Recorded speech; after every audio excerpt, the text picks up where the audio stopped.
Bienvenue dans vos conseils du libraire. Mustapha Brahami, que vous connaissez tous, est un homme de terrain, un homme de connaissances, un homme qui, après avoir suivi les enseignements de Malek Ben Nabi en Algérie, est venu en Suisse où il a fait des études d'économie et il a été ensuite prof d'économie. Donc c'est une personne qui maîtrise, on va dire, autant les connaissances religieuses que les connaissances, on va dire, de l'économie, la façon dont l'économie mondiale fonctionne. Ainsi, de par son érudition, il a traité le sujet de la zakat. Ce troisième pilier de l'islam, qui est donc un pilier fondamental, qui est un sujet extrêmement important, qui est ignoré pour la plupart d'entre nous.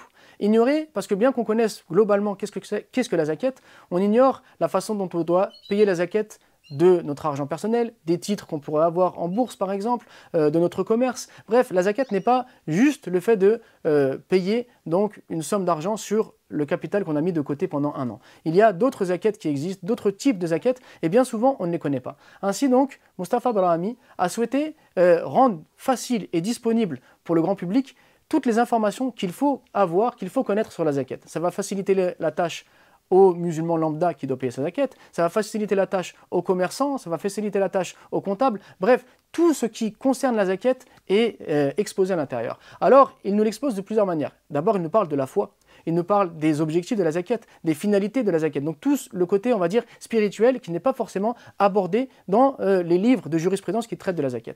Et ensuite, il nous parle de la zakat de manière technique, donc tous les différents types de zakat et la façon dont on doit sortir la zakat. Mais ce n'est pas tout. Il nous met des tableaux, il nous donne des règles de calcul, il nous met des cas pratiques afin qu'on puisse finalement l'utiliser comme un support pour payer notre propre zakat.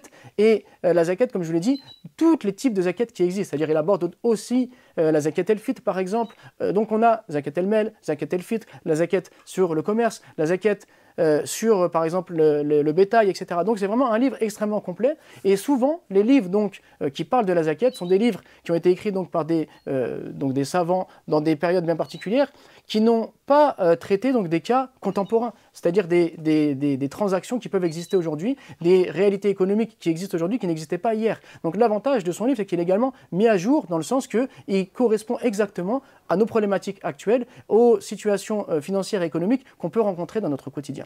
Et donc, il y a deux livres. Pourquoi deux livres? Car ça, on va dire, c'est la version simplifiée, la version grand public, la version pour celui qui veut aller directement à l'essentiel et qui n'a pas forcément besoin de nombreux détails. Et ça, c'est la version détaillée, une version dans laquelle tout est abordé avec beaucoup de détails, avec beaucoup de calculs, avec beaucoup de tableaux. Donc, pour celui qui a besoin d'aller à l'essentiel, voici donc un guide simplifié. Pour celui qui veut rentrer dans les détails, qui veut vraiment explorer le sujet, voici le guide le plus détaillé.